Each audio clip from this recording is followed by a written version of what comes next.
Vamos dar início aqui à nossa sessão clínica.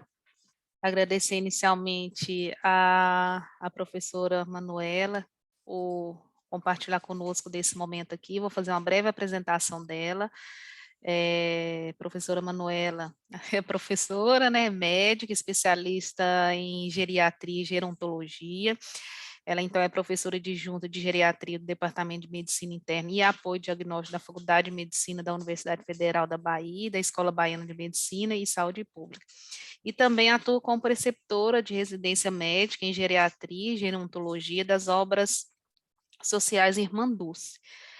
Professora Manuela, seja bem-vinda mais uma vez. Se quiser acrescentar alguma informação, fique à vontade. Então é isso, vamos dar início aqui a mais essa sessão clínica sobre como investigar o paciente geriátrico. Obrigada, Juliana, pelo convite, toda a equipe da Teleeducação. É um prazer estar aqui com vocês para a gente discutir essa dinâmica de como é que a gente aborda um paciente geriátrico, né, que tem peculiaridades, apesar das pessoas colocarem às vezes, não, mas a geriatria, a clínica aplicada ao idoso não é assim como a pediatria não é a clínica aplicada à criança. Né? Nós temos particularidades quando nós abordamos essa população e que vão fazer um diferencial no momento final do diagnóstico e da condução do caso. Como você já tinha dito, vocês podem me interromper a qualquer momento que vocês quiserem fazer alguma pergunta que não ficar claro o que eu coloquei, ok? Então, vamos lá. Esse caso é um caso meu de consultório, né? Eu vou falar para vocês primeiro a consulta inicial e, no final, eu conto para vocês o desfecho. É uma paciente que eu acompanho até hoje, eu já acompanho essa senhora há 6 anos, certo? Então, eu vou falar para vocês a evolução que ela teve. Né? Essa senhora é uma senhora de 77 anos, negra, casada, aposentada, que compareceu à consulta acompanhada das suas 2 filhas. Ela tem um filho também, mas nesta consulta foram as 2 filhas, ambas da área de saúde. Então, tinha uma visão de já algumas questões que eram preocupação delas, já por vivenciarem isso. Essa senhora chegou dizendo que ela já tinha um diagnóstico de artrose em coluna lombar, de longa data, e que 6 meses antes da consulta, ela iniciou um quadro de dor no quadril, né, no quadril direito, e procurou um ortopedista que fez um diagnóstico, fez uma ressonância dessa região e teve diagnóstico também de osteoartrite, né, ou osteoartrose, como a gente preferir. 3 meses depois, ela mantinha essa queixa, mas ela percebeu que estava sentindo dores nas articulações das mãos, dos pés e dos tornozelos, dor essa que era de uma intensidade importante o suficiente para fazer com que essa senhora tivesse dificuldade para caminhar. Ela e a família acharam diferente a dor do processo que ela já vinha e procuraram a emergência. Foi feita uma suspeita diagnóstica de chikungunya e, posteriormente, confirmada. No momento da consulta, ela continuava com dor nos pés e no tornozelos, e essa dor continuava piorando ao deambular. Além disso, ela tinha edemas, tanto no pé quanto no tornozelo. Mas o motivo que levou ela à consulta foi uma queixa de tontura, que ela caracterizava como uma sensação de desequilíbrio. Inclusive, ela já tinha apresentado um episódio de queda da própria altura em virtude desse desequilíbrio. Ela disse que em 2019 ela teve um diagnóstico de labirintite, mas que a tontura que ela estava apresentando agora era uma tontura diferente do que ela já tinha apresentado posteriormente. Enquanto a tontura de 2009 era uma sensação rotatória, era uma vertigem, esta tontura era caracterizada por desequilíbrio. Positivo, ao fazer o interrogatório sistemático, ela trazia que vinha com a perda do apetite, uma perda do peso, associado ao quadro de dor, ou seja, ao quadro de chikungunya. Previamente já vinha com diminuição da visão e uso de lentes corretoras, mas sem alteração de audição e sem zumbido. Por que que é importante que a gente negue isso? Em virtude da queixa, né, de tontura. Por quê? Porque nós podemos ter sintomas auditivos associados ou sintomas visuais associados a essa queixa. E, neste mesmo período, ela começou a ter perdas de pequenas quantidades de urina se ela demorasse muito tempo para ir ao banheiro. Isso se devia porque, como ela estava com dor, ela levava mais tempo, e se ela esperasse o máximo de tempo para fazer xixi, ela não conseguia chegar ao banheiro. De exame físico, os dados positivos, ela estava com níveis pressóricos mais altos, né, 160 por 100, uma perda ponderal relatada por ela, porque como era a primeira consulta, eu não podia medir, mas ela disse que pesava 59,5 kg, e no momento da consulta ela estava com 56,1 kg, com um IMC de 23. Um aumento discreto do panícula adiposo, um edema maleolar bilateral, com crepitação nos joelhos, né? Mas ela conseguia mobilizar a articulação do joelho sem dor, mas ainda com dor a palpação de articulações de mãos e de pés. Para deambular, essa senhora precisava apoiar nos móveis ou na parede, se não tivesse ninguém por perto, sempre com uma marcha mais instável e insegura para caminhar. Tinha diagnóstico prévio de hipertensão e uso de enalapril, que é um IECA, né, um inibidor de enzima de conversão, de 10 mg de 12 em 12, com diagnóstico também de dislipidemia, usando simvastatina 10 mg no jantar, uma insuficiência vascular periférica venosa, uma artrose lombar e de quadril, já tinha feito uma cirurgia do menisco em 2001. Esse dado é importante, primeiro, porque foi uma cirurgia que ela teve, e segundo, porque, como é uma pessoa que tem queixa articular com diagnóstico de artrose, a gente pode ter um impacto, mesmo que a cirurgia do menisco tenha sido sem problema nenhum, futuramente a gente poderia já estar tendo um impacto disso no joelho dessa senhora. Um diagnóstico de glaucoma em uso de colírio controlado, né? A perda visual dela não era significativa por causa do glaucoma. E uma artralgia já com diagnóstico de chikungunya. Queria saber se vocês têm alguma dúvida até aí. Querem fazer alguma pergunta para esclarecer o quadro? Eu preferia que vocês falassem, se possível, porque senão eu vou ter que entrar no chat e fica ruim para mim, deixar o chat aberto. Se eles colocarem aqui no chat, eu posso ler, viu, Manuela? Isso. Tá, então, obrigada, tá bom? Juliana, porque Fique senão tranquila. fica muitas telas abertas. Não, fique tranquila. Pode seguir, então, se aparecer aqui eu te falo.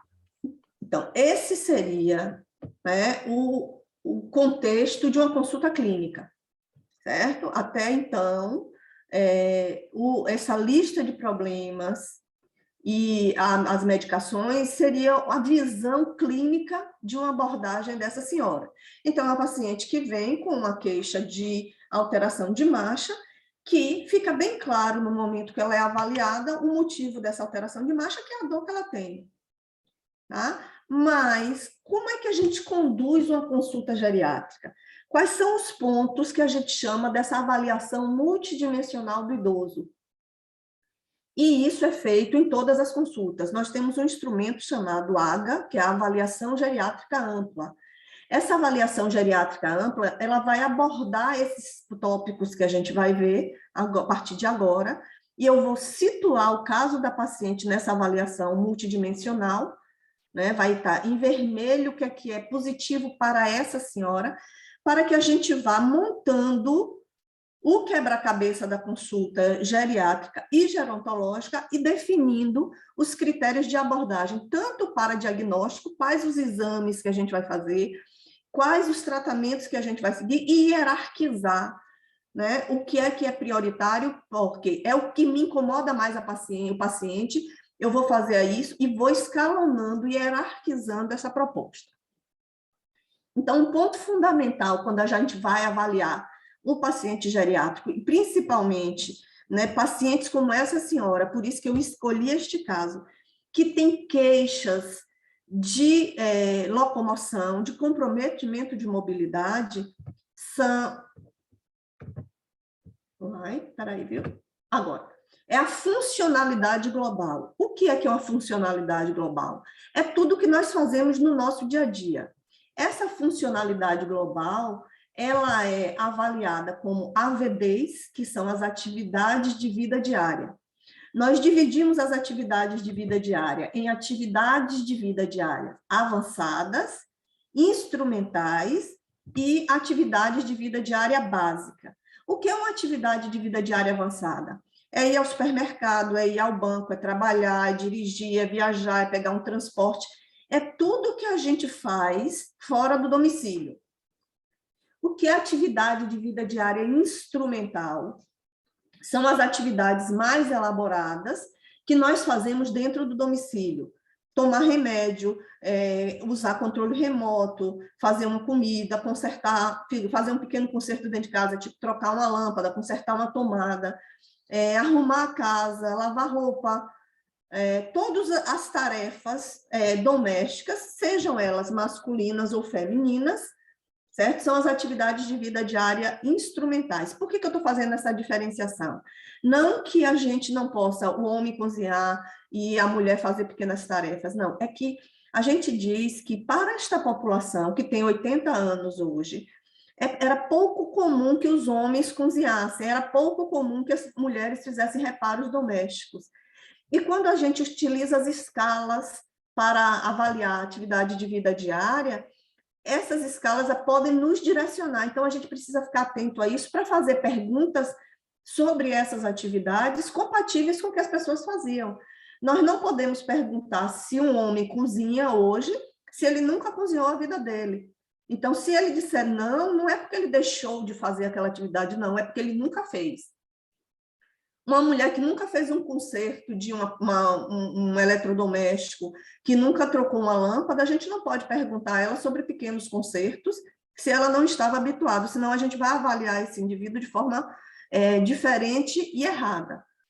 E as atividades de vida diária básicas são aquelas de autocuidado, é o básico que a gente faz, a gente comer, escolher as roupas e se vestir, escovar dente, pentear cabelo, tá deitado, conseguir levantar sozinho, sentar na cadeira ou tá sentado e levantar sozinho, que é chamado transferência, a capacidade de caminhar, de subir uma escada, alguns degraus, de subir uma rampa, de controlar a urina, né? Segurar a urina e segurar as fezes, isso é considerado atividade de vida diária.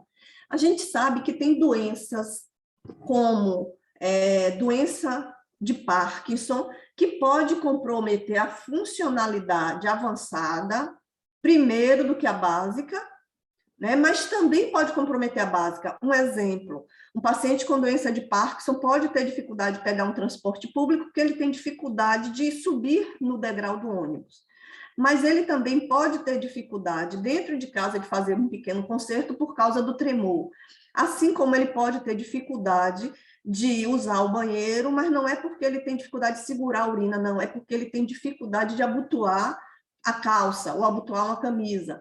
Então, essa doença compromete toda a funcionalidade, todos os pontos. E a gente pode ter uma doença como a dessa paciente, que tem dificuldade de caminhar por dor articular, né? Ela tem dificuldade de ir ao banheiro, por quê? Porque ela tem dor, então quando ela caminha mais devagar, e para ela chegar ao banheiro, ela leva mais tempo do que ela levava. Se ela espera o limite, que muitas vezes a gente diz, não, daqui a pouquinho eu vou segurar mais um pouquinho, vai acontecer de perder a urina. Então, o que é que essa senhora tem de positivo com relação à funcionalidade global? Ela, até 2015, ela saía de casa sozinha, pegava transporte, não dirigia, mas pegava um transporte, pegava um táxi, pegava um ônibus e se locomovia sozinha fora de casa. E em 2015, ela sofreu um mal-estar na rua e a família não quis mais que ela saísse sozinha, com medo dela passar mal, sofrer uma queda e ter problemas maiores. Então, ela restringiu a capacidade de sair sozinha, por cuidado, mas restringiu. Mas quando ela saía de casa acompanhada, ela fazia as compras dela, ela pagava, usava cartão de crédito, usava bem dinheiro, então ela mantinha o resto da atividade de vida diária avançada. Por causa da dor, ela não estava mais conseguindo cozinhar em casa, nem arrumar a casa, que eram coisas que ela tinha assumido essa função depois da aposentadoria. Certo? E de atividade de vida básica, ela estava com limitação para deambular, apesar de ser independente, ela conseguia tomar banho sozinha, comer sozinha, se vestir, mas tinha dificuldade de deambular. Qual é o outro ponto que a gente vai avaliar num paciente idoso?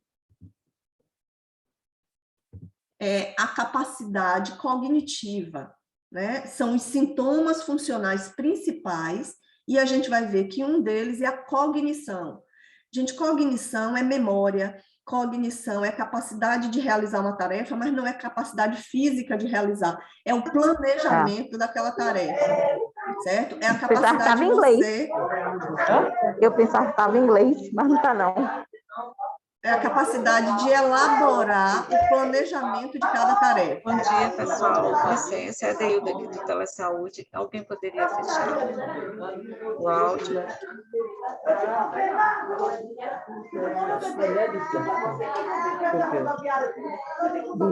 Esse é o meu áudio que está aberto.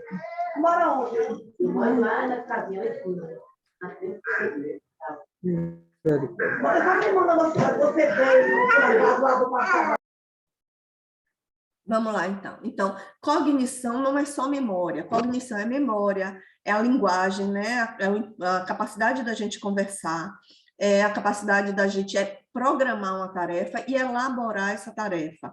E a capacidade que a gente tem de perceber as coisas, uma capacidade visoespacial. Então, a cognição envolve esses pontos. E a gente avalia, a partir de 60 anos, se o paciente traz queixa para a gente de memória, ou mesmo que ele não traga essa queixa, a gente vai perguntar e vai investigar.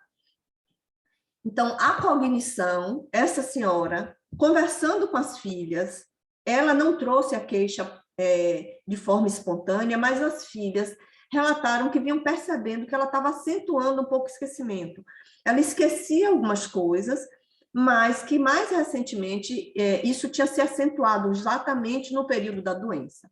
A paciente relata que esse esquecimento estava relacionado ao fato dela estar mais mobilizada pela doença. A limitação trazida pela doença está fazendo com que ela fique um pouco desconcentrada e isso reflete na memória. É a explicação da paciente que a gente tem que avaliar. O outro ponto desses sistemas funcionais, que a gente também avalia em bloco, quando a gente fala em cognição, a gente fala junto em humor e comportamento. Né? Eu vou falar para vocês daqui a pouco, em geriatria nós temos síndromes geriátricas e que estão envolvidas essas síndromes, a cognição, humor e comportamento. Então, o que a gente tem com relação ao humor dessa senhora? Um relato de tristeza, de ansiedade. Ela diz que ela está mais sensível, então ela chora mais facilmente e que está dormindo mal, também associado à queixa de dor.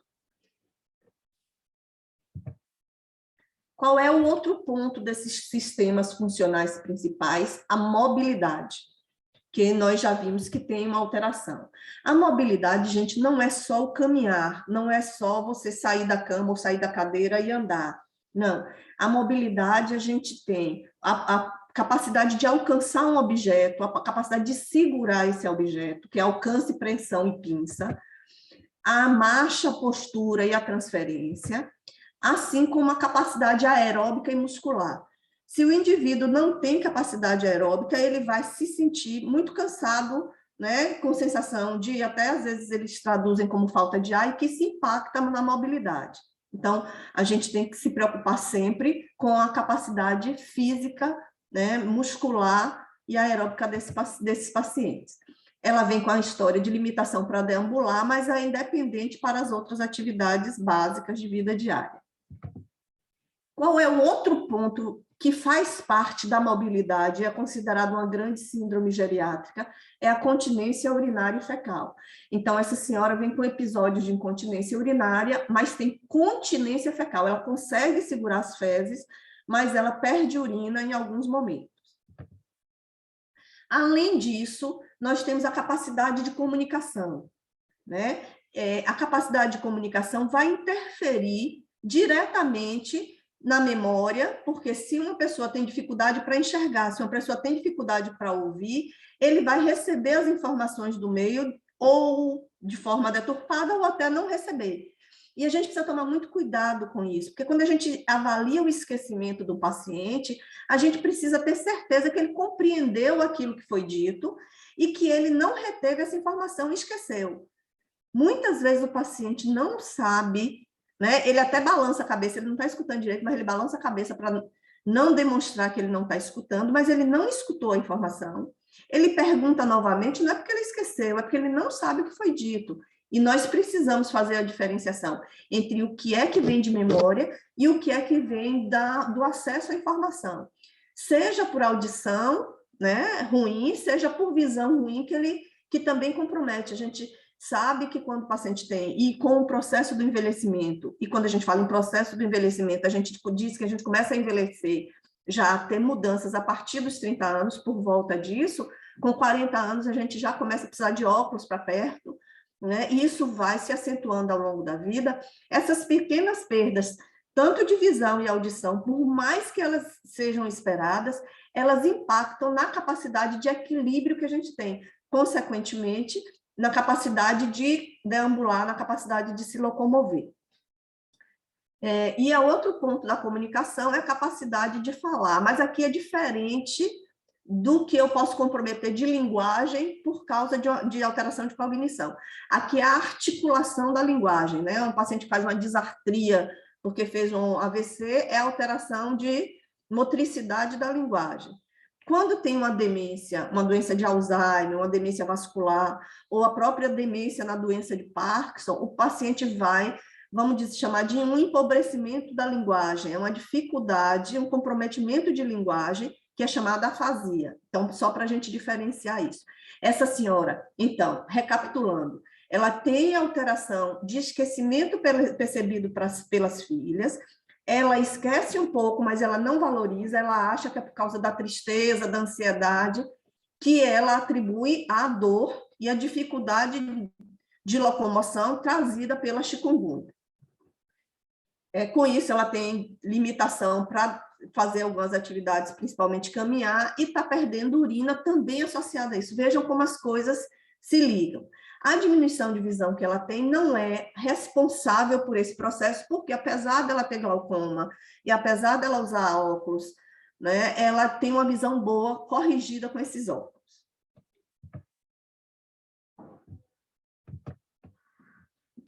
Qual é o próximo ponto? Então, a gente já viu que nessa avaliação a gente vai pensar na funcionalidade, né, capacidade do indivíduo realizar tarefas, vai pensar na parte de cognição, de humor, né, que inclui mobilidade e comunicação. A gente vai pensar também nos sistemas fisiológicos. A gente viu que essa senhora ela é hipertensa, que ela tem colesterol elevado, que ela tem varizes de membros inferiores, né, insuficiência venosa, já fez uma cirurgia de menisco, ela tem artrose do quadril e da coluna, e ela tem dor articular nas mãos, nos pés e nos tornozelos por causa de chikungunya. E o resto, né, a gente identifica alguma coisa, então toda vez que a gente vai avaliar um paciente, que é a parte clínica propriamente dita, a gente vai ver, tem que ter em mente a nutrição. Ela vem com a história que diminuiu o apetite pela dor e que perdeu peso. Isso é importante no paciente idoso, primeiro porque uma diminuição do apetite é o primeiro passo para o idoso entrar num processo de desnutrição. A perda de peso, no caso dela, era provavelmente, ela agora está normal, mas provavelmente é uma senhora que devia ter um sobrepeso, já que ela relata essa perda de peso, mas agora o IMC está normal. Então é bom ela perder peso porque ela tem problema no quadril, problema na coluna, está com essa dor, desde que essa perda de peso não impacte em perda de massa muscular. Por quê? Porque a perda de massa muscular, né, que a gente chama de sarcopenia, ele pode ser o primeiro passo para que o indivíduo entre numa síndrome que a gente chama de síndrome da fragilidade, que eu vou falar mais adiante. Então, é importante que a gente fique atento à nutrição desse paciente e à perda ponderal. A saúde bucal, porque os problemas com a boca, né, gengivites, próteses mal adaptadas, elas são responsáveis pelo primeiro ponto, no primeiro caminho para comprometer a mastigação, consequentemente a nutrição e levar à desnutrição. O sono, que nessa senhora é irregular pela dor, pele e anexos, se ela tem alguma alteração de pele, unhas, que não era o caso.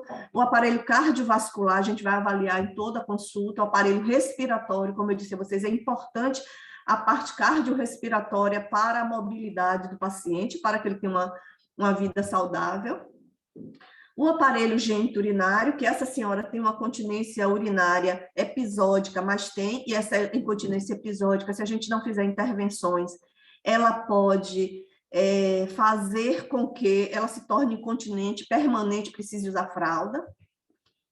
A parte musculoesquelética, que é a sarcopenia, que está ligada à nutrição também. O sistema nervoso, e essa senhora tem, que nós chamamos de instabilidade postural. Então, esta queixa de tontura que ela tem é uma queixa de desequilíbrio. Nós podemos ter a tontura do tipo vertigem, a tontura tipo escurecimento da visão, a pessoa diz, escurece tudo como se eu fosse desmaiar, e tem a tontura do tipo desequilíbrio, que a gente vai investigar cada uma delas, patologias que levam a cada uma. Então, o que é que leva a tontura do tipo vertigem?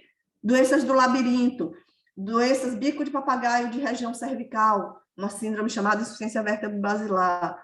O que é que leva a escurecimento da visão? Doenças cardíacas, arritmias, hipotensão, às vezes diabetes, hipotireoidismo. O que é que leva à tontura do tipo desequilíbrio? Doenças neurológicas como neuropatia periférica, doença de Parkinson, as demências, Alzheimer e as outras demências todas na fase mais avançada, doenças da coluna, então artrose de coluna, artrose de joelho, artrose dos pés, dor articular, no caso dessa paciente por chikungunya, que leva à estabilidade postural. Vejam que a gente vai pegando a queixa do paciente e inserindo num modelo para identificar as grandes síndromes geriátricas. O estado mental, que aí a gente vai ver, eu botei aqui a tristeza, mas a questão da memória também é avaliada aqui, novamente, nesses sistemas. Lógico que se eu já avaliei lá, já encontrei alteração, eu não preciso ficar me repetindo. Como esse slide é bem didático, a gente vai fazendo esse passo a passo, eu reforcei isso aqui. Qual é o próximo ponto? Então, de novo, a gente viu funcionalidade, cognição, os sistemas fisiológicos que podem impactar na funcionalidade e na cognição. O próximo ponto que a gente vai ver são os medicamentos. Em geriatria, a parte medicamentosa, tanto de medicações que foram prescritas recentemente, como medicações que já tem muito tempo usando, elas são importantes que a gente reveja em toda a consulta.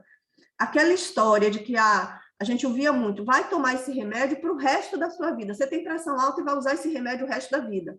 Não é assim. Porque em algum momento essa pessoa pode, por problemas, infartou e faz uma insuficiência cardíaca e a bomba já não é tão forte, ela já não é tão competente, o paciente pode começar a fazer hipotensão e uma medicação para a hipertensão pode fazer com que ele tenha tontura e caia. Esse paciente pode ter uma queixa de que quando ele senta, ele fica tonto, quando a gente vai ver a mudança de postura, está fazendo hipotensão postural com aumento do risco de queda. O aumento do risco, a medicação de uso central. O paciente está usando um benzodiazepínico, clonazepam, que é o Rivotril, um bromazepam, que é o Lexotan. Ele está usando uma dessas medicações e esse paciente está dormindo muito, acorda de noite para ir no banheiro, quando no caminho ele cai. Por quê? Porque perde o equilíbrio. Então, são medicações que a gente precisa tomar cuidado, todas as medicações, sejam aquelas que a gente, mesmo aquelas que a gente orienta para pressão, para diabetes, mas a gente tem que rever em toda a consulta.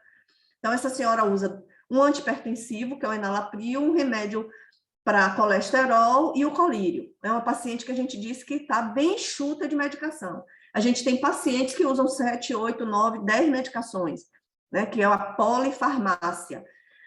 O fato dele usar 10 medicações não quer dizer que está errado quem prescreveu, é que ele tem doenças que podem precisar de 10 medicações para controlar.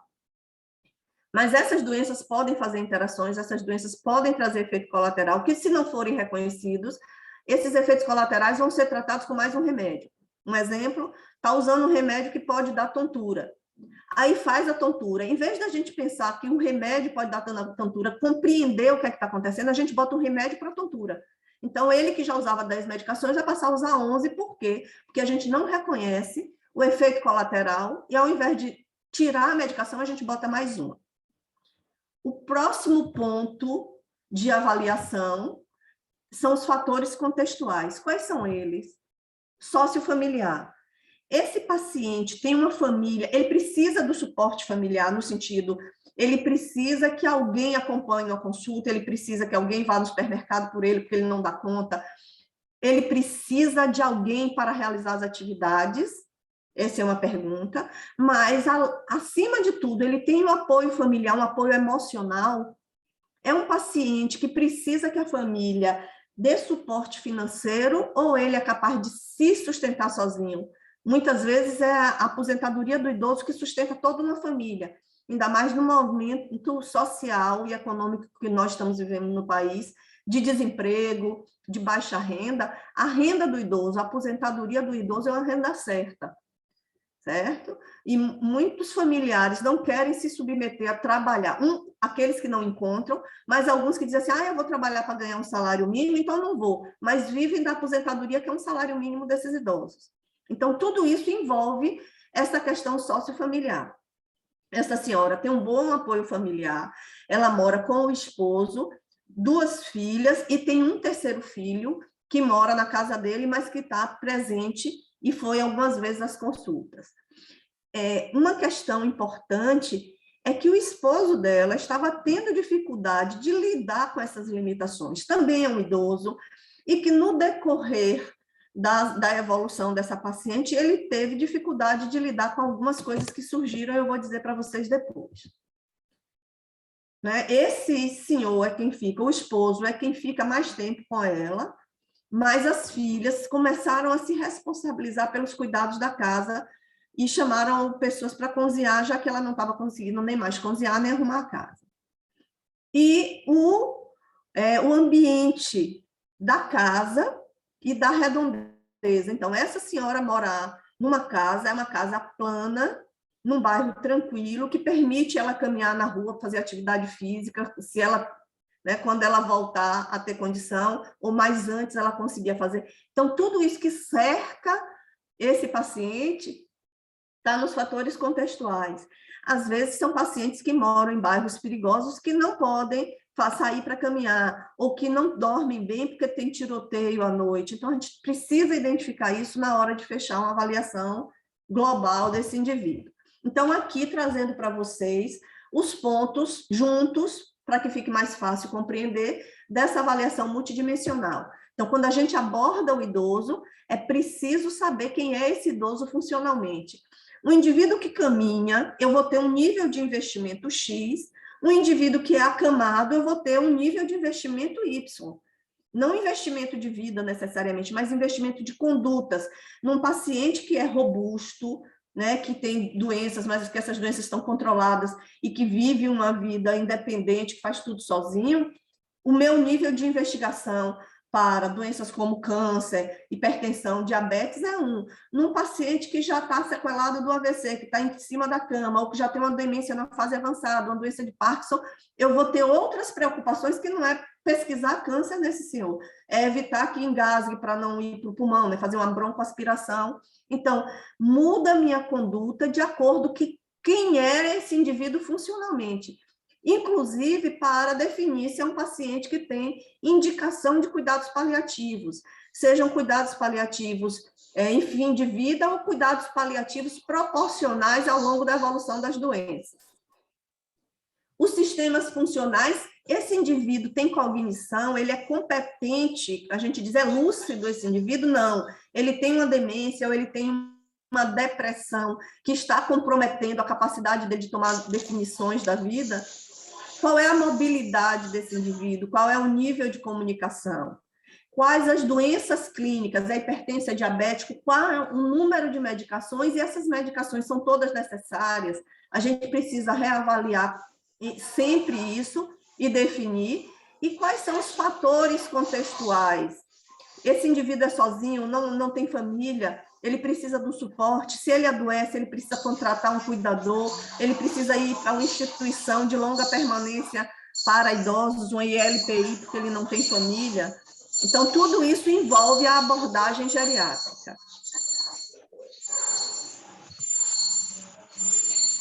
Quando eu defino esse paciente, qual é o tipo da tontura, quais são as doenças que essa senhora tem, eu vou definir minha investigação.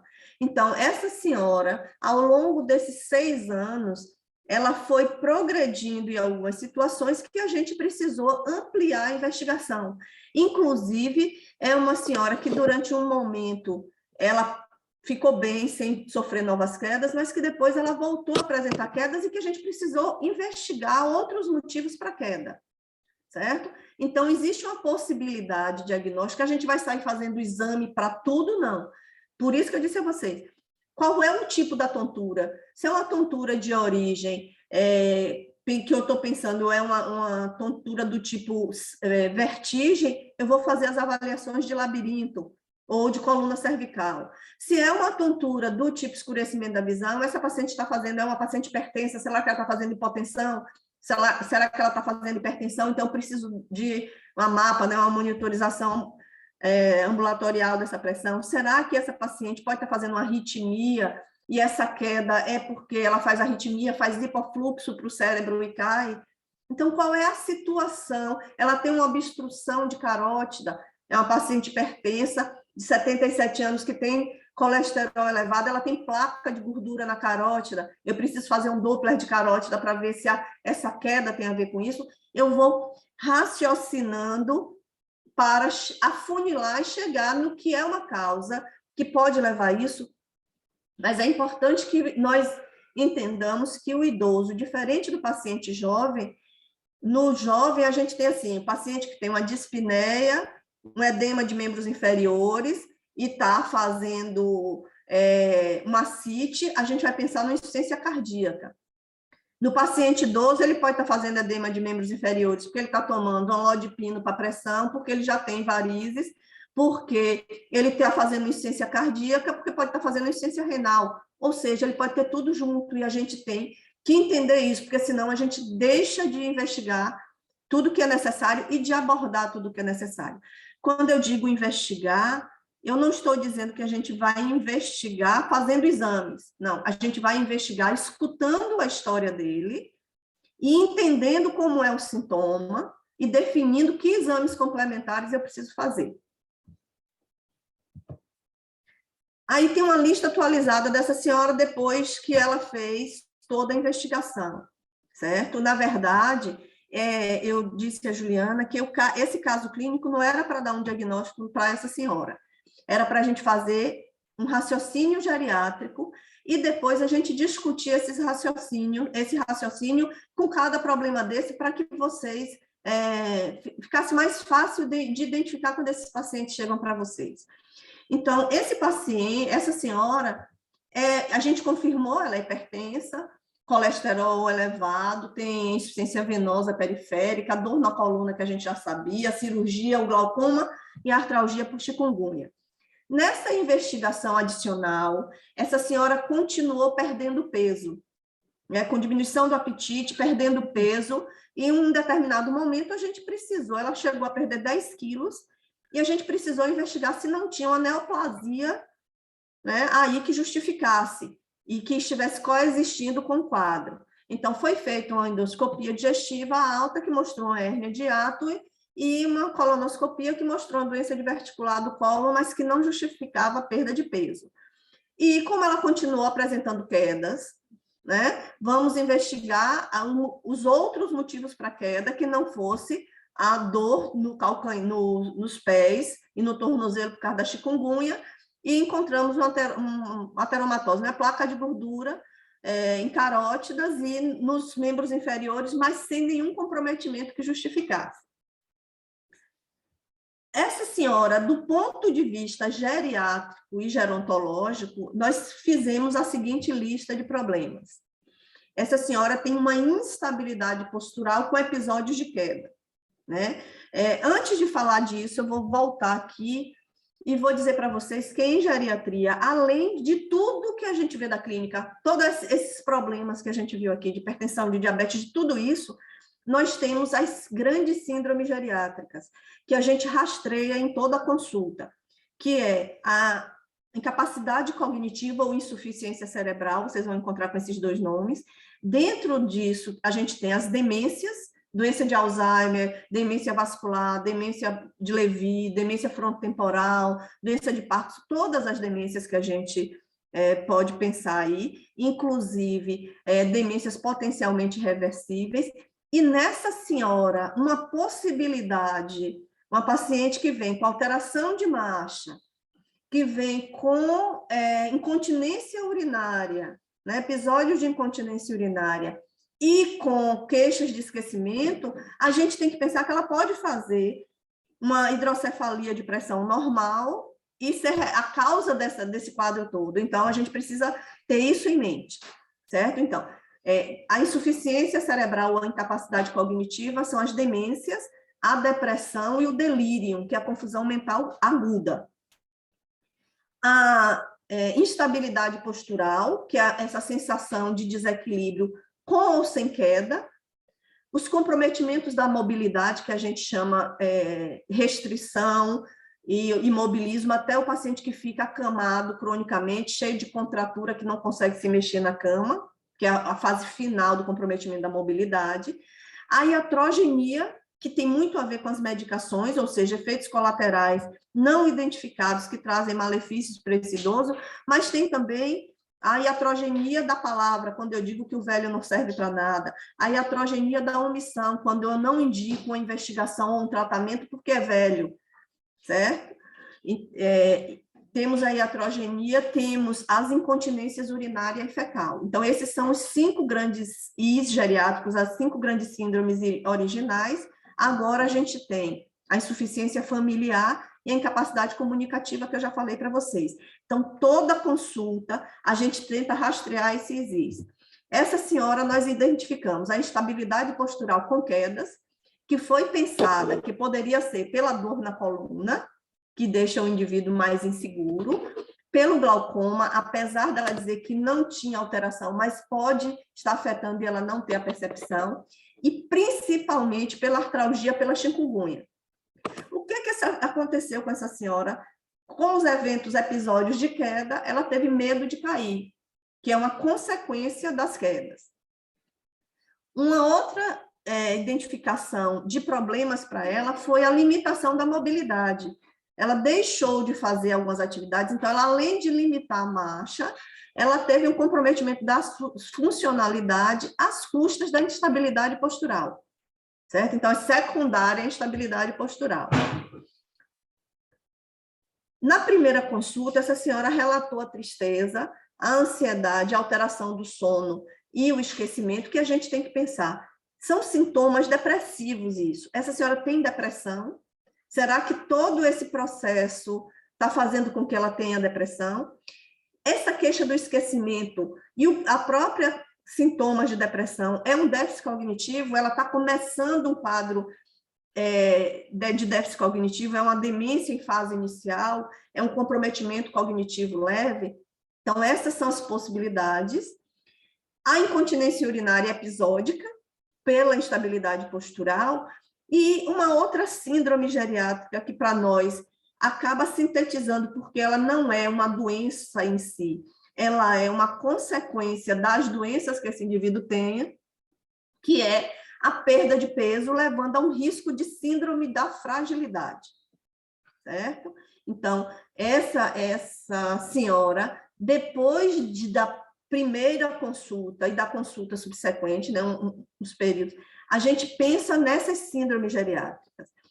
A intenção que eu trago para vocês hoje é que a gente discuta esses pontos e como é que vocês pensam em abordar isso. E mais do que vocês darem um diagnóstico propriamente dito. Qual é a dificuldade que se tem na rede básica, nos consultórios e em todos os lugares, nos pacientes que estão internados, nos pacientes que são vistos em domicílio em rede básica, né, pelos PSFs, qual é a dificuldade que se tem com esse perfil de paciente e como é que a gente lida com isso?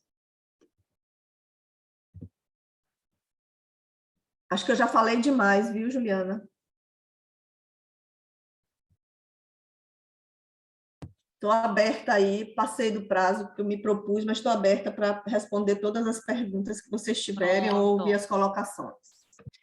Não, foi ótimo aqui, realmente você trouxe um caso aqui que trouxe diferentes situações, um caso bem amplo mesmo, né, com a idosa com diferentes problemas, né, acho que importante você trouxe que não necessariamente se fazer o diagnóstico, mas como que seria essa condução, né, desse usuário na rede, ou na perspectiva aí de onde ele tem sido, onde ele está sendo acompanhado, né, quem tem avaliado, e as possibilidades de avaliação dessa paciente, né? O pessoal trouxe aqui, Renan está participando ativamente aqui, ele trouxe alguns comentários, Reinan, na verdade, né? Ele trouxe alguns comentários, eu vou trazer dois aqui, que inclusive ele pede para você comentar um pouquinho sobre alguma relação aqui.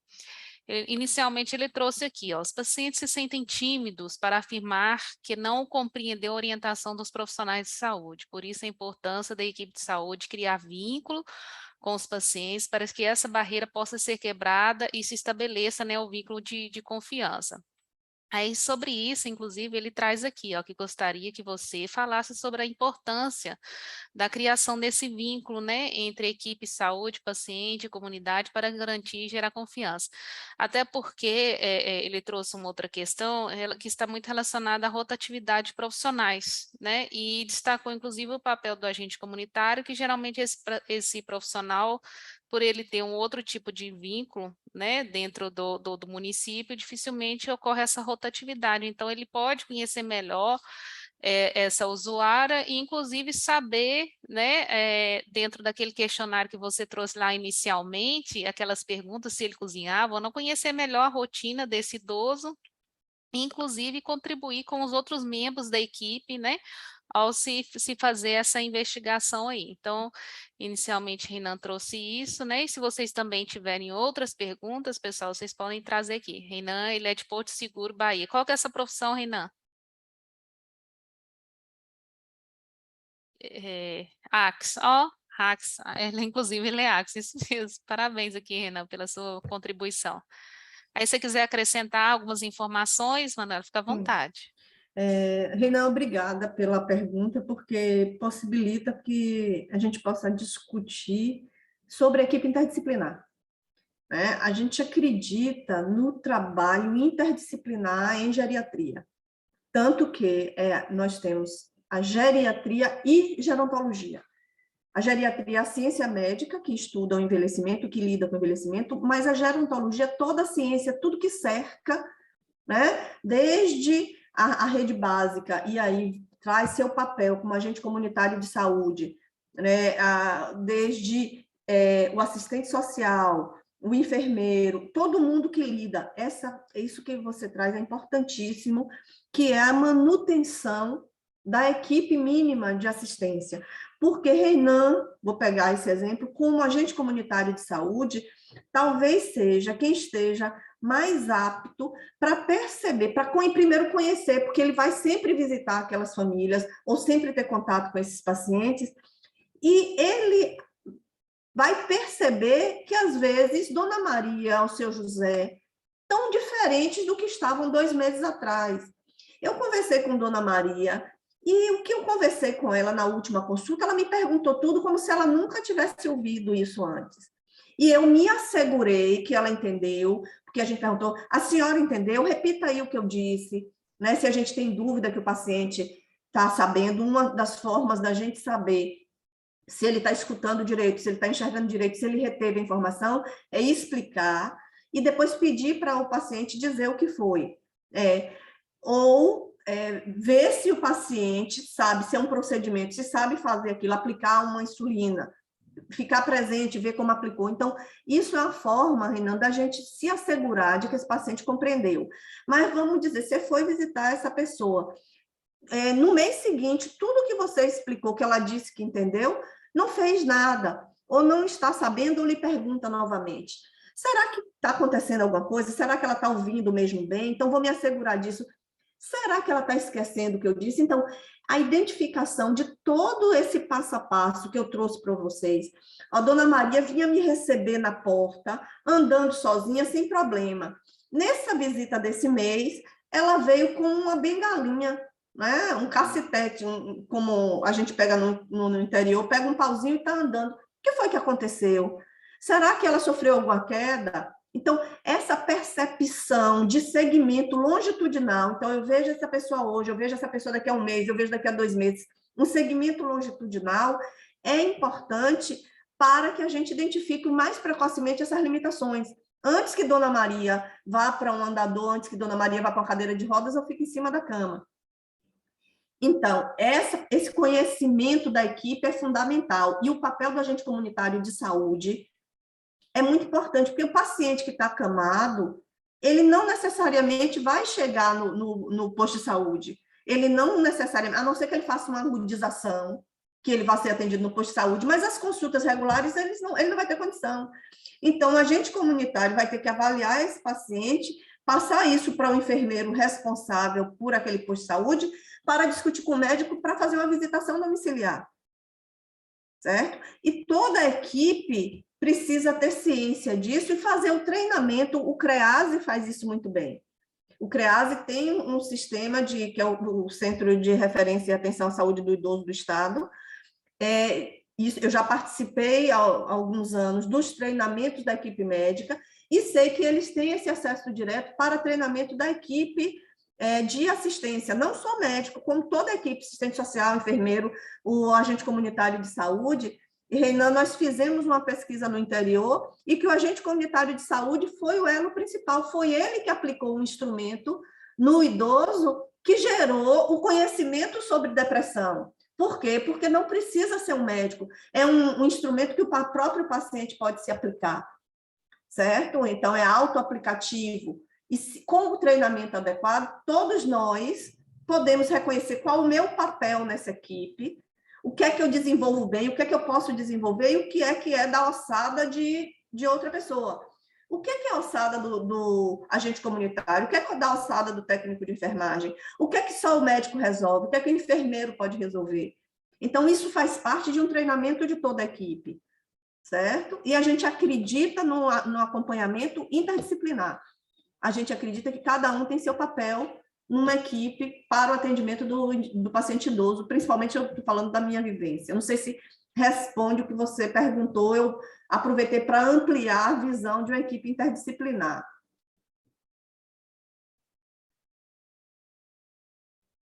Aqui eu estou vendo que você conseguiu identificar uma pneumonia, né? Exatamente, porque está diferente. O idoso não era confuso ontem. Eu chego hoje, ele está confuso, é alguma coisa aguda. Ninguém fica com demência da noite para o dia.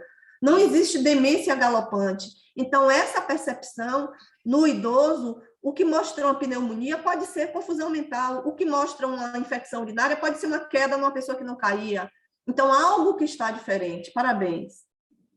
Quem mais? Muito Juliana, bem colocado, fala né? demais, viu, Juliana? Não, tá certo. Ó. Jéssica, pode falar. Jéssica, coloca aqui. A senhora poderia indicar onde encontramos esse material para baixar, como água, dentre outras ferramentas para o uso da consulta, nas consultas?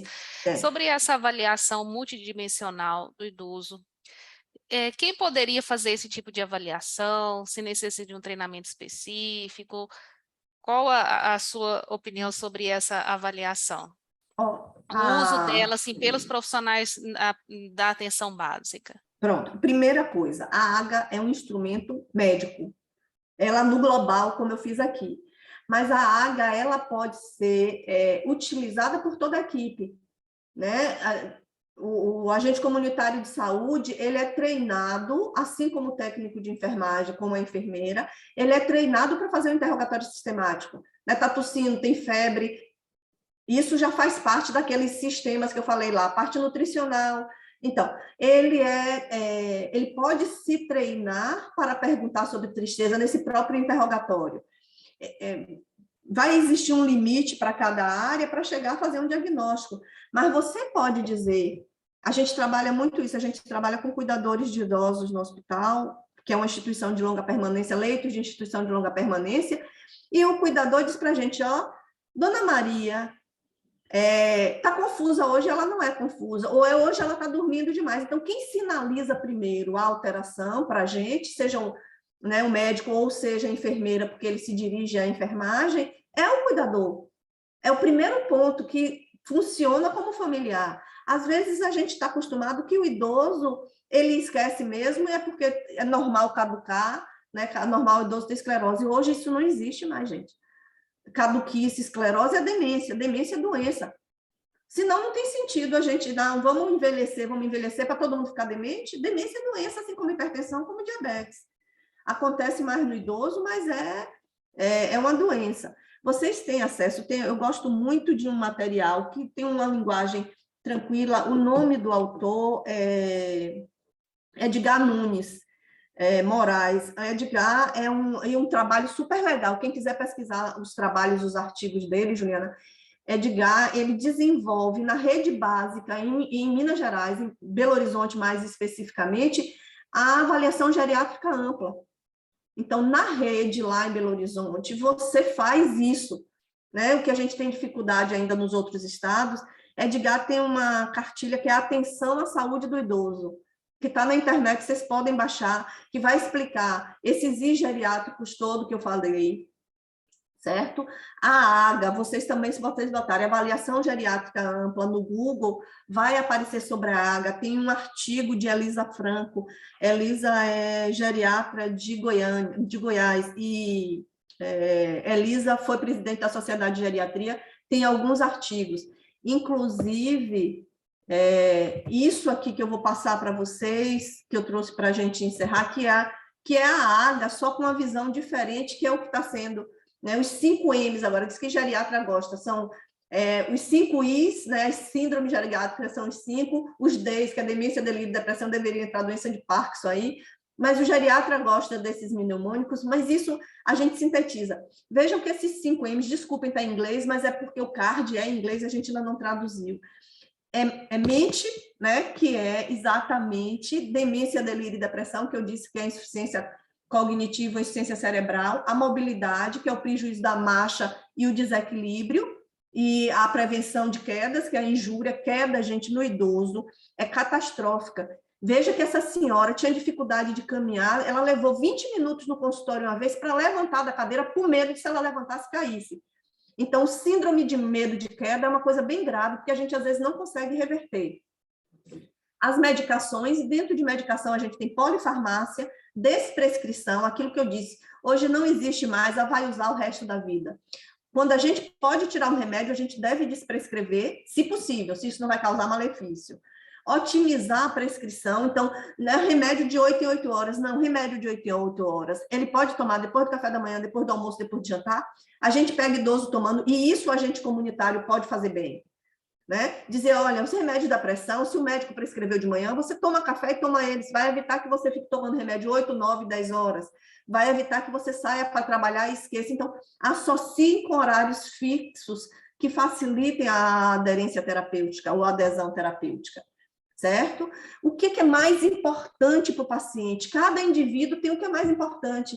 Às vezes a gente acha que é o esquecimento, porque para nós a demência é mais importante. Para a família, não é isso não. É o distúrbio do sono. Ou para o paciente, no caso dessa senhora, era dor. A limitação do movimento não era que ela já tinha tido essas doenças ou que estava com artrose, não. Era o que a chikungunya estava fazendo com ela. E, por último, é a multicomplexidade desses pacientes. Certo? Esses idosos, a gente tem multimorbidade. O que é uma multimorbidade? Tem hipertensão, tem diabetes, tem dislipidemia, tem artrose, tem osteoporose, e ele toma 3 remédios para diabetes, 4 para hipertensão, 5, né? Mais um para osteoporose, mais tomando analgésico para artrose.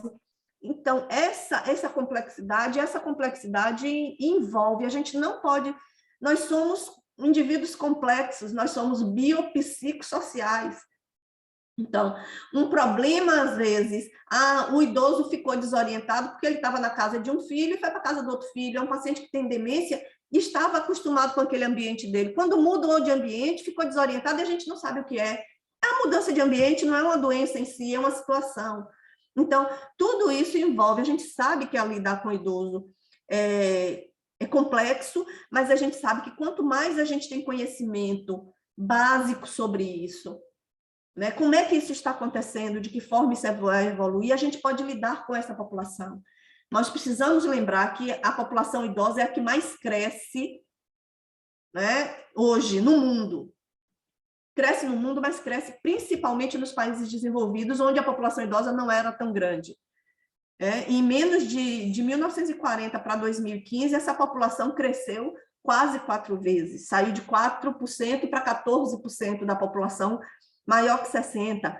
Mas cresce a maior que 60, mas a gente cada vez tem mais idosos com 80, 90 e 100. A Bahia é um dos estados onde tem mais centenário. Eu lidar com uma pessoa de 100 anos não é a mesma coisa de eu lidar com uma pessoa de 60.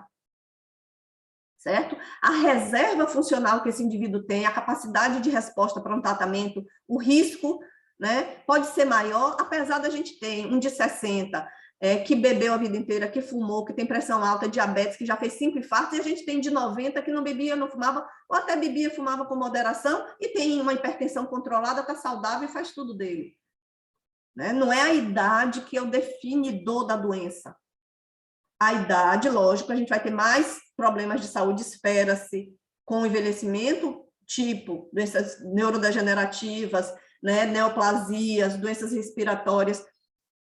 Mas lembrar que as doenças cardiovasculares, hipertensão, acontece mais no idoso, AVC, mas a hipertensão, diabetes, AVC, a gente pode tentar prevenir ao longo da vida, com atividade física, com a dieta, alimentação mais saudável, não fumar, beber com moderação, ter um sono bom, controlar essas doenças com as medicações.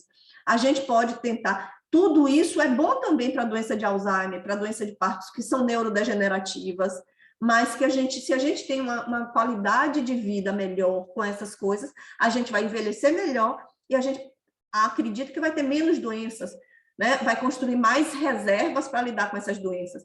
Então, isso é fundamental, não só quando a gente lida com idosos na rede básica, mas quando a gente pega a criança que a gente vacina, que faz uma alimentação regular, que essas crianças vão para a escola, que essas crianças têm um nível nutricional melhor.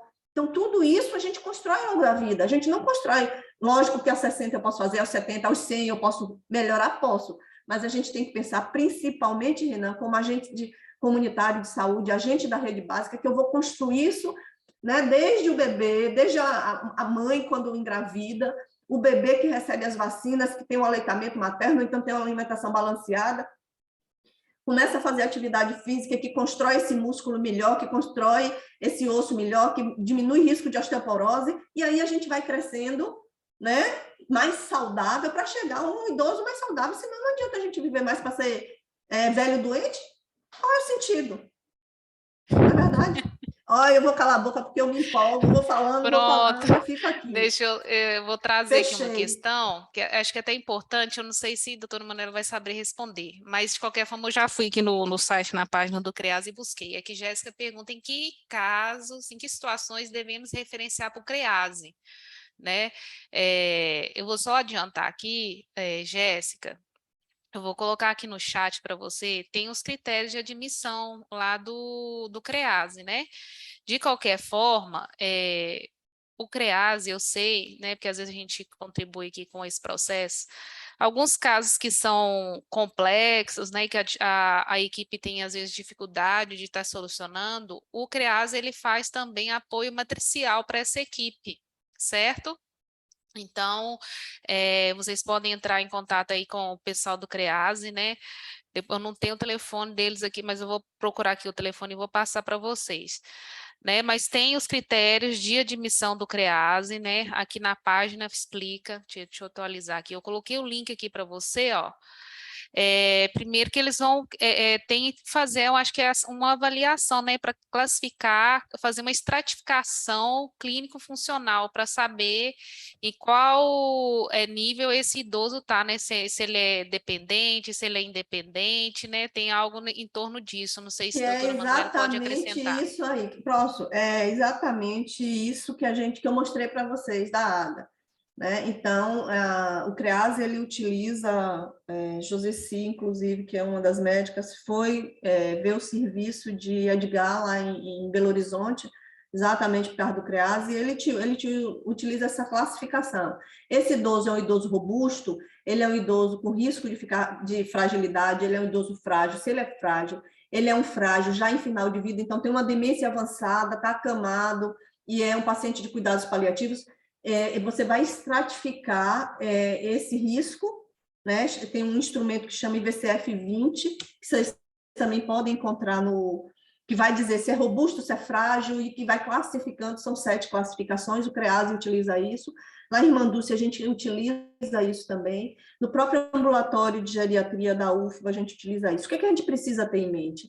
Que a gente acaba mandando são esses 3 núcleos de assistência geriátrica que a gente tem, SUS, na Bahia, e o que é que acontece? A gente acaba mandando para essas unidades paciente que pode ser acompanhado na rede básica, por aquilo que vocês colocaram aí, a consulta é mais rápida, no encontro clínico, na rede básica. Então, todas as dificuldades que a gente sabe, a gente não vai discutir isso aqui, porque senão a gente vai passar o tempo inteiro, mas a gente ainda acredita no SUS, porque é o sistema que a gente tem, e que se a gente for pensar, ele funciona, gente. Funciona bem, ele é estruturado. Se a gente trabalha de forma correta, a gente vai oferecer. Então, o CREASE você pode mandar normalmente através dessa estratificação, mas se tem qualquer dúvida, isso que Juliana falou, vocês entram em contato, eles têm equipes, né, que fazem isso, que orientam as equipes do interior de comunidade, quem é que vai para o CREASE, o CREASE é um centro de dispensação também de medicamentos, os pacientes com demência de Alzheimer que não pegam o medicamento no interior, como é que se faz para dispensar lá? Então, tem a Helena Pataro, que você está colocando aí, Juliana. Helena é uma das coordenadoras. Helena é ótima. Helena é terapeuta ocupacional, né? E é uma das coordenadoras, é uma pessoa que tem uma visão de gerontologia fantástica, está no CREASE há muito tempo. Tem Eneida lá no CREASE, mas... desculpe, tem outra Eneida, enfermeira, eu não, esqueci desculpe, o nome não é dela Eneida, também. não. Amélia. Amélia é enfermeira, Amélia tem também, a Helena, Amélia é ótima. tem Flávia, que a Eneida não está mais, tem Flávia, que é psicóloga, e são coordenadoras dos diversos núcleos, tem Mônica Frank, que é a coordenadora, tem Joseci, então a equipe do CREASE é uma equipe bem estruturada, como é um serviço, né, da Secretaria de Saúde do Estado. Mônica é uma pessoa que está lá no CREASE, né, desde a fundação, e se preocupa com o treinamento. Eu sei disso porque eu já fiz parte várias vezes, mesmo não sendo do Estado. E a gente trabalha muito conjuntamente, né, nos 3 núcleos, porque a gente se ajuda muito, e essa parte toda que vocês precisam, até ver se algum interior precisar de um treinamento, ver como é que isso acontece, fazer agora, então, online, que é possível. Vejam isso, porque eu acho que é uma coisa bem legal. Isso mesmo. Deixa eu ver uma outra aqui para a gente finalizar. Deixa eu voltar aqui no chat. Então, o de Carlos. Carlos, ele trouxe, atualmente, principalmente na PS, o que estamos percebendo é uma corrida para bater indicadores, né? Isso devido ao Previne Brasil.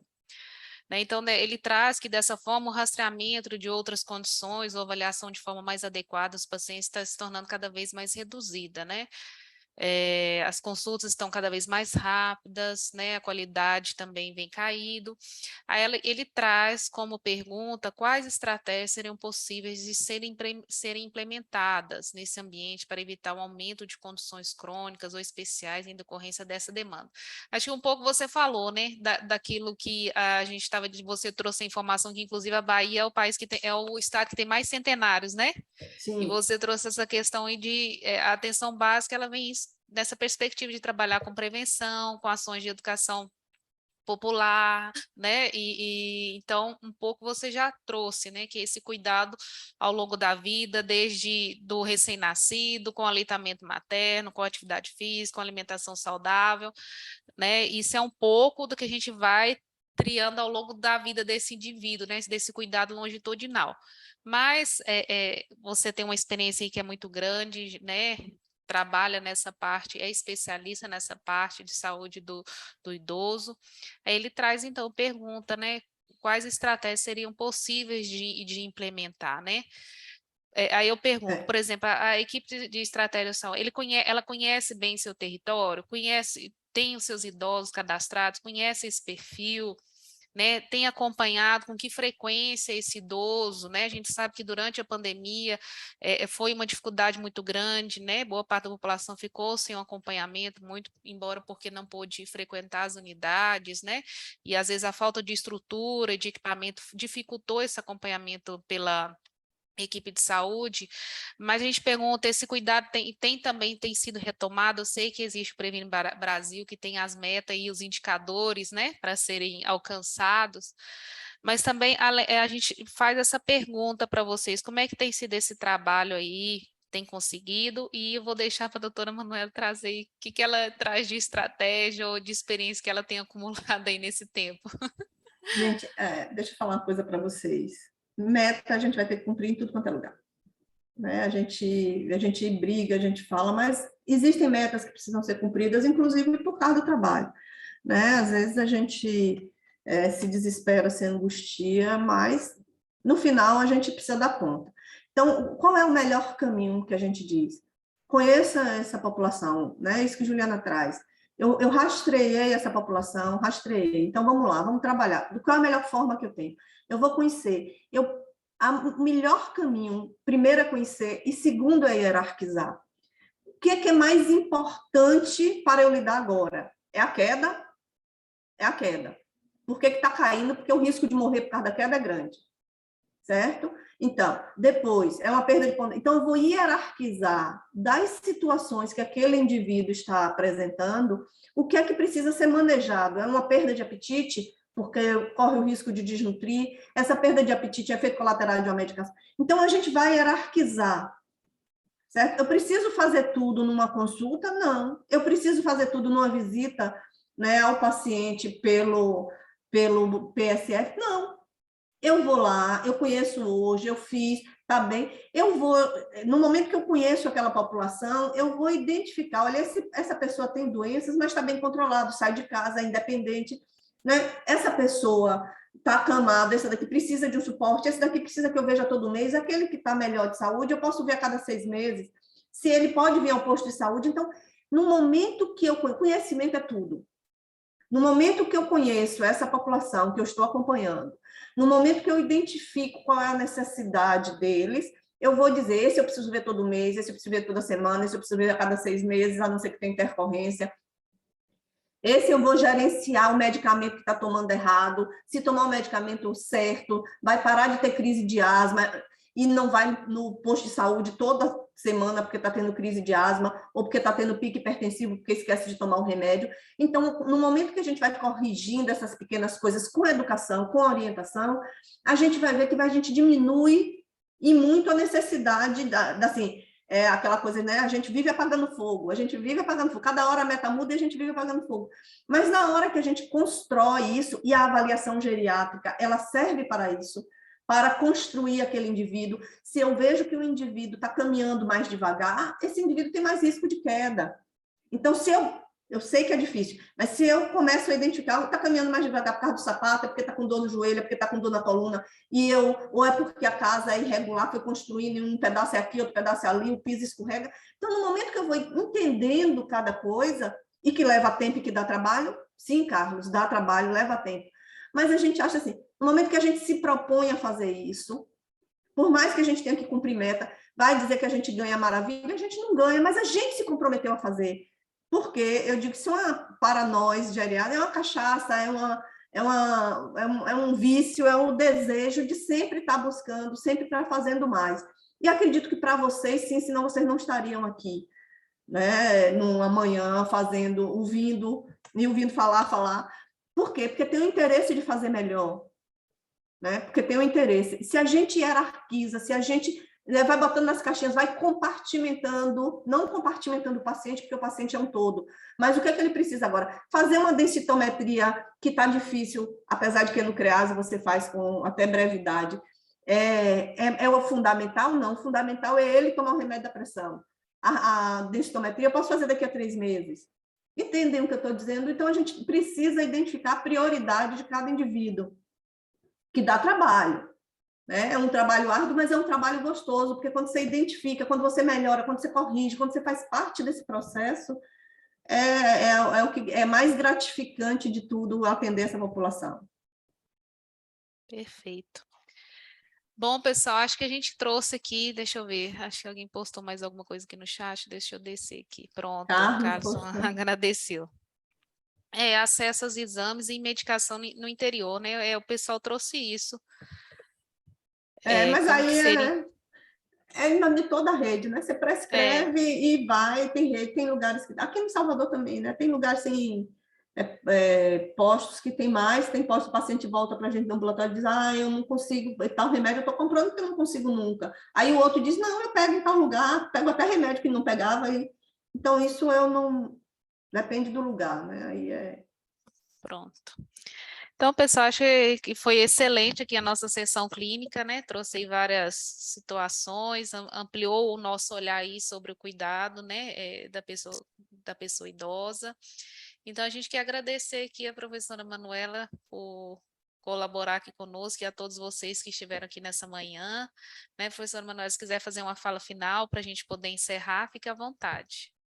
Mais uma vez, agradecer, Juliana, a você e toda a equipe da Teleeducação. Esse trabalho que vocês fazem é um trabalho importante, porque é desse grão em grão, Carlos, Sueli, Renan, né, e todos vocês, Balbina, todo mundo que está aqui, é desse grão em grão que a gente vai ampliando o conhecimento, vai melhorando nossas estratégias de cuidado e que a gente vai realmente aplicando aquilo que a gente busca para fazer o melhor para a população que a gente atende. Afinal de contas, a gente está aqui para eles, senão a gente não estava aqui. Né? A gente não está aqui por nada, não eu digo muito para os alunos, nós estamos aqui pelo paciente. Se não tem o paciente, a gente não tem serventia, para que a gente, né?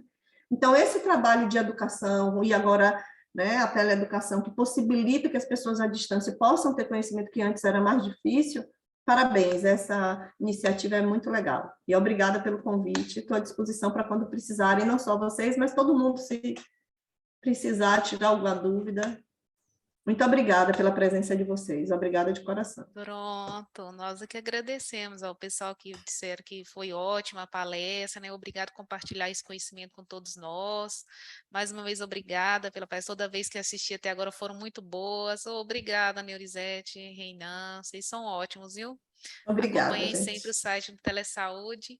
E é isso, a gente agradece e aguardamos aí vocês nas próximas sessões clínicas, que a gente tem uma programação até novembro, tá bom? A próxima sessão, inclusive, de agosto, vai falar sobre o ronco, problemas relacionados ao ronco. Então, acho que é uma discussão interessante, a gente não tem nenhuma atividade que falou sobre isso, que é um especialista, inclusive, relacionada ao sono, né? O ronco, de fato, é um problema de saúde que incomoda, então a gente vai falar sobre isso na próxima sessão clínica, tá bom, pessoal? Bom tópico então, Manuela, esse. muito obrigada. Obrigada, Juliana. Qualquer Boa coisa, tarde estamos para aqui, vocês. viu? Aqui eu também. Até mais. Obrigada. Tchau, gente. Tchau, Foi um tchau, prazer gente. estar com vocês. Prazer Obrigada. todo nosso.